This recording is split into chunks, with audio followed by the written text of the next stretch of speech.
All right, so I got to get this off my chest. Hard and annoying are two very different things, and we need to talk about what the difference is. Like me.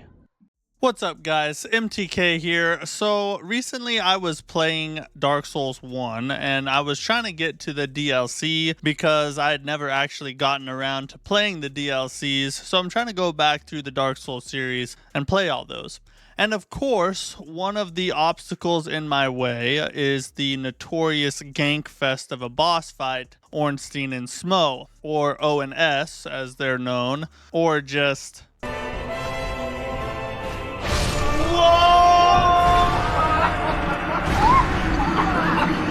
I can't for the life of me understand for 1 second how this fight could be on some people's lists as the greatest boss fight of all time, or even a really good boss fight. Heck, even a decent boss fight. It is terribly inconsistent, jankier than all of Dark Souls 2 put together, and pretty much all of its difficulty comes from juggling the bosses, waiting for an opportunity to strike without being slapped by the other like a gator in the south. Get him on! Get that guy! It just doesn't compute with me. But I'm not here today to just complain about the ONS fight, although it does feel good to trauma dump a little. But I want to talk about what I began to realize while fighting ONS, or rather what I began to ask. And that is, if this is a bad boss fight, then what is a good one? What are the components to a quality boss that make fighting it both challenging and enjoyable at the same time? So that's what this is about. The conclusions I have come to in my search to dissect a good boss fight, remove its heart, eat it, and leave all the gooey entrails in its rotting carcass. I probably could have put that a better way. So I have 5 key points that I think make a quality boss fight. And I want to be clear, I'm talking mostly from the perspective of like Souls and Souls-like games, because that's really what I play. And if you follow my channel very closely, you know that that's pretty much all I cover. So that's kind of the perspective I'm going to be coming from. But I do believe that these principles apply kind of across the board and bleed into other genres as well. So with that being said, let's get started. The first and probably most important component to a great boss fight is the source of its difficulty. There are a lot of hard boss fights that make you scream and throw things and vow to learn pottery just so you can make a real-life clay replica of the boss, hire a voodoo sorceress to spiritually link it to the boss in the game, and then slow skill-based difficulty. That's what I'm trying to say. Skill-based difficulty. A boss should be hard because you need to get better, not because of the game or because there's holes in the environment, or like in dual bosses, a lot of times it's just about if you can get the two separated at that particular attempt. And then you have other bosses that just continuously spawn enemies, and it's more about trying to deal with the mob than it is about the skill set or your skill level. But it's not only those types of things that make a boss suck. A boss can also be too simple or weak, so weak that it takes no skill at all. No one wants to walk into a boss area with the music building up and really cool cutscenes just to spam some R1s with a couple of dodge rolls thrown in. A great boss has an interesting and deep moveset with varied timings, mixed angles, AoEs, and different phases. All of these things, when done well, provide a challenge that produces satisfaction upon completion, because the ball is in your court. How well you play the game dictates whether you will be successful or whether you will be hanging your head on a broken keyboard. And since the fight is about your performance, it gives you something that you can actually be proud of when you do win. Instead of just feeling like the stars happen to align at that specific moment and the game let you win. There's a big difference between a difficult boss and an enjoyable boss. Anyone can create a hard boss. Spawn enough enemies, throw a bunch of holes in the environment, place some archers firing from spots you can't get to, and then have the boss spam some AoE attacks. Boom, there you go, hard fight.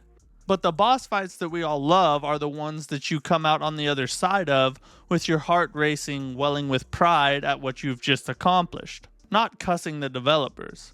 It takes real talent and intentional thought to create an experience that both punishes the player and makes them like it at the same time.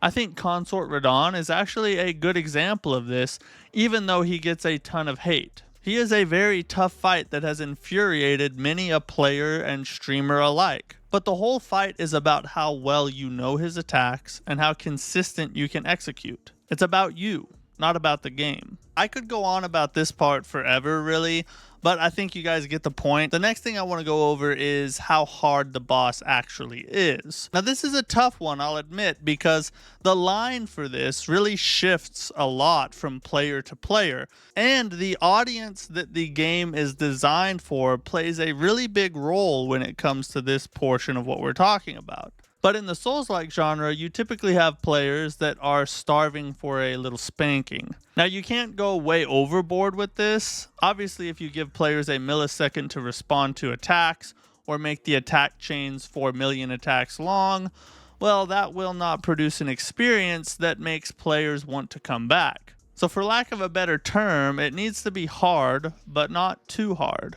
Now, like I said before, there's not really a line we can place that is objective. But for me personally, I like bosses to take somewhere between 20 to 50 attempts. Enough to make you sweat, but not so crazy it feels absolutely impossible. I think a good example of this is Mesmer the Impaler from the Elden Ring DLC.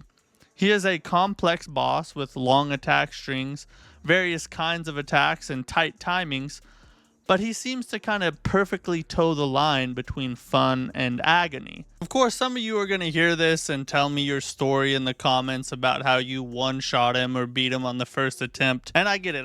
It's just an example, all right? I mean, I beat him on the first try too. In fact, it was a no-hit using just my beard. Plus, Mesmer's my favorite boss fight anyway, so maybe I'm a little biased. But this brings me to my next point, which is how the fight feels. The combat of the boss fight has to feel smooth and consistent. This is an area I feel like the age of the older Souls games, like Dark Souls 1, really shows the contrast between a smooth fight and a janky one. Now, before my Souls bros get all defensive, it's not Dark Souls 1's fault, it's just old. And this kind of ties into point number 1. The fight needs to be smooth so that the source of the difficulty is the fight, not the jank. And this applies to both sides of the fight. The boss animations need to be just as smooth and consistent as the player animations. I think the best example of this is the goddess of rot herself, Millennia. There's a reason that even though fighting Millennia can feel like an unscalable mountain, she is on a lot of players' lists as the best boss ever. Part of the reason is that the whole fight is just so buttery smooth. You wouldn't know it by all the complaining, but the Millennia fight is actually really fair. Honest players know that when they lose in this fight, it's really because of a mistake that they made. Come on, you know you didn't dodge that. And because the fight is just smooth as a baby's bottom, you really don't dread getting back in there to try again. At least not before the 100th attempt. It can be hard to weed your way through the frustration of this fight, but if we're being honest, Millennia really is a good example of exactly what I'm talking about. But let's move on. The next thing that I want to talk about is related to this, and that is how the fight sounds. Now, I'm not really talking about the weapon and animation sounds, although that does play a small role. What I'm really talking about is the music. The music in a boss fight probably does the most towards setting the overall vibe and emotion for the fight. So getting this right is very important. Boss fights with music that doesn't fit or maybe sounds a little strange just feel really off. One critique I have for Another Crab's Treasure is that the music is just a little bit weird. It kind of fits because the game is going for a kind of misfit vibe. But still, it could have been better, I think, if they didn't go for like a strange techno-y style to the music. Compare that to something like the Pieta fight in the new Lords of the Fallen, and you can clearly see the difference a good score can make.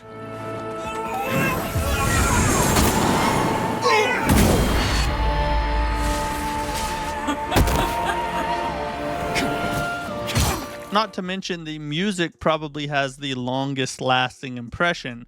I guarantee you some of your favorite boss fights can be recognized in an instant just by playing the first couple seconds of the music from the fight itself. So this point, more than any other, might actually stick with players longer than anything else you can do with a boss fight. Now, if you made it this far in the video, you may be enjoying it. So consider leaving a like, and why don't you go ahead and treat the subscribe button like the boss of this video. Go on, hit it. Now hit it again. Now roll! Now let's get to what is probably the most obvious part of a good boss fight, which is how it looks. The visuals of a boss fight, while being the most apparent and probably easiest to spot, I would say, are really just kind of the icing on the cake if you think about it. They're awesome and definitely can make the difference between a good fight and a great one, but they're not as important as the other things I went over up to this point. A boss can nail the other 4 categories and then have just average visuals, but still be an amazing boss fight. But I think an example of some amazing visuals in a boss fight would probably be the hidden boss from Elden Ring's base game, Dragon Lord Placidusax. Say that 5 times fast. If you've ever fought this boss, you know that it's possible to die just because you are awestruck by everything that is going on around you. If you haven't fought this boss, you definitely need to. Trust me, you'll thank me later. It is an amazing fight visually, but also has much of what I've gone over in this video. So although the visuals maybe aren't the most important thing on this list, they definitely can cap off the boss and ascend it from just a good boss fight to something truly special. But anyway, let me know what you think in the comments. Am I completely right about everything, or is everyone who disagrees with me just wrong? That's it. Those are the only 2 options.